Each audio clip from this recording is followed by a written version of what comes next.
Hola mga amiga! So yan, share ko nga sa inyo itong aming rambutan picking noong nakaraang linggo nung kami nagpunta ng Isabela.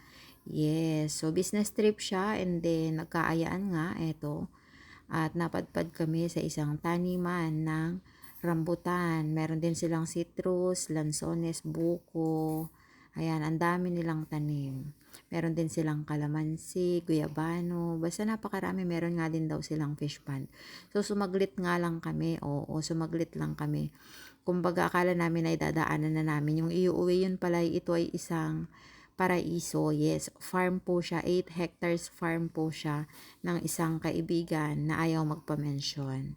So, yan nga, nagmumukbang ako habang sila'y nangunguha. So, dyan ko nga na-realize na grabe, hindi pala ako physically fit kasi sobrang hingal ko habang namumulot kami ng mga nalalaglag na rambutan. Kasi literal nga na umulan ng rambutan. So, yan. So, binigyan nila kami ng tig isang tray. So, pag napuno namin yan, is yan yung iuwi namin. So, sabi ko, magkano kaya ito?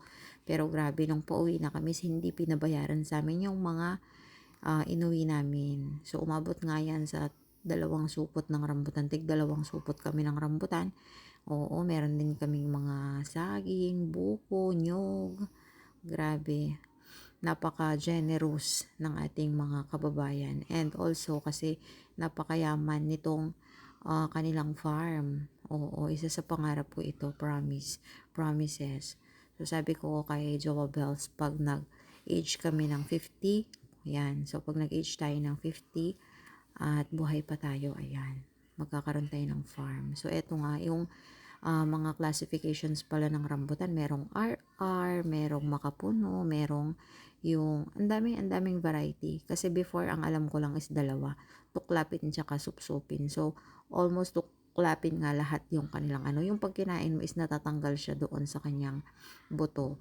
Oo, yung supsupin naman, meron silang isang tanim. Yung only supsupin nila is yung nasa bahay nga nila na hindi nga nila pinapansin at nalalaglag na lang yung mga bunga. So, grabe. Ang sarap maging kapitbahay ni na mom and sir.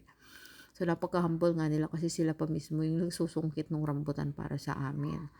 Oo, so nahiya na nga kami dahil hindi namin in-expect na farm pala ito. Akala namin is bahay nila and then meron lang silang puno ng rambutan. Oh my God, 1,000 puno ng rambutan pala ito. So, isang puno pa nga lang yan, yung aming pinitasan. So, sabi niya is mas maganda daw pagka nagsabay-sabay ng mag-red lahat yan at napakaganda daw. So, inaabangan ko yun. Talagang nilulook forward ko yan kahit wala akong business travel. Sasadyain ko yan kapag nag-red na lahat. So, sinabi ko na nga sa kanila na pag nag-aya sila na nag-red na lahat yan is magdadala kami ng maliit na lechon at kami ay magmumukbang doon and then magka-camping kasi maganda din siyang campsite dahil malinis. Oo. So, hindi siya masukal. Napaka-relaxing nga kasi grabe, napaka-green ng kanilang farm and also pag gusto mong mag-disconnect, oo, sa toxicity ng buhay, oo, sa mga burdens, ay pwedeng-pwede dyan dahil walang signal, walang makakatawag, walang makaka-text, walang makakapag-online, ayan. So, kailangan pa nilang pumunta sa bayan, which is parang almost 1 hour yung biyahe para lang internet or magkaroon ng signal. Oo. Ayan, 'di ba? Tingnan mo ang perfect. So paulan na nga 'yan pero talagang sinulit namin kasi parang 1 hour lang kaming namitas niyan and then another 1 hour sa pag-aantay kasi gagabihin din kami sa biyahe. Balikan nga lang kasi kami. So I guess kailangan ko nang bumili ng tent. Oo.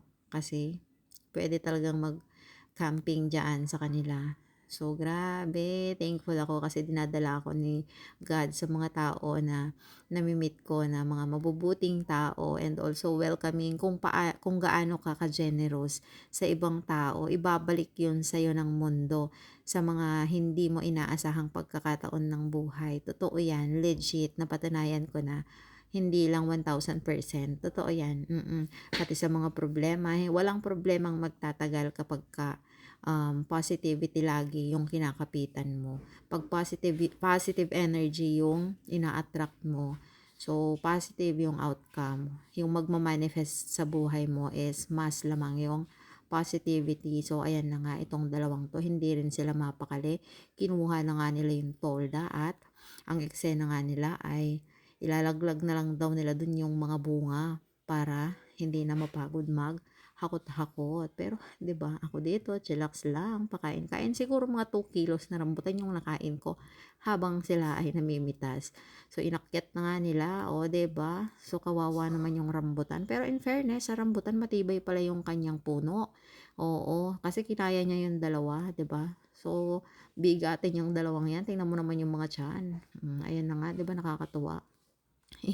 Imagine yung pinapangarap mo, napakadali palang matupad in an instant at sa hindi inaasahang pagkakataon ay matutupad pala yung pangarap mo. So hindi sayang yung aming biyahe. Imagine pag red na silang lahat na ganyan, 'di ba nakakatuwa? So eto din hindi magkamayaw sa pagpulot. Sayang nga at may mga nalalaglag pa doon sa may bandang ilog. Nakakapanghinayang, nanghihinayang ako pero sila okay lang. So, isa nga sa mga wishlist ko ito, kaya isa itong dream come true para sa akin. Simple para sa iba, pero yan lang talaga yung mga pangarap ko.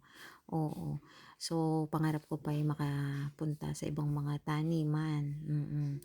So, parang yun na yung magiging goal ko. At nagkaroon na nga ako ng idea kung ano yung mga ilalagay ko sa YouTube account namin, sa YouTube channel namin. So, ayan, talaga naman. So, promises, napakaraming taniman sa buong Pilipinas. Libutin din natin yan. Kung may mga taong pangarap ang malibot ang Pilipinas, tumitira sila sa mga jeep, bus, or van. So, tayo naman, ang simpleng pangarap lang natin ay makapunta sa mga plantation ng mga prutas-prutas dito sa Pilipinas. So, malay mo naman, mag-boom at makarating din tayo sa international. Chares! Nangangarap, umagang-umaga. So, walang masama, 'di ba? Walang masama kung yun yung i-goal mo at ipupush through mo, walang masama. So, ang masama laang doon is yung, ewan ko, basta feeling ko walang masama doon. Walang masama sa pangarap na yon. At napakasimple ng pangarap na yon. Oo. So, kailangan mo lang doon is determination. Mag-ipon ka ng mag-ipon para makapag-travel ka at makapunta sa mga lugar na pangarap mo. So, yun kasi yung mga pangarap ko, mga ganito. Di ba? 8 hectares lang naman yung kanilang farm. And grabe. Grabe sa grabe. Ayan. Meron ako minumukbang dito. So, yan. Next part nga is masyado na kasing mahaba. So, in the next part ko na lang yung ating citrus picking. So, yan wapak, saging. Di ba? Rambutan. Napakasimple ng buhay ng mag-asawang ito. So, ito yung kanilang mga fur babies. Hi! Thank you for watching. Bye!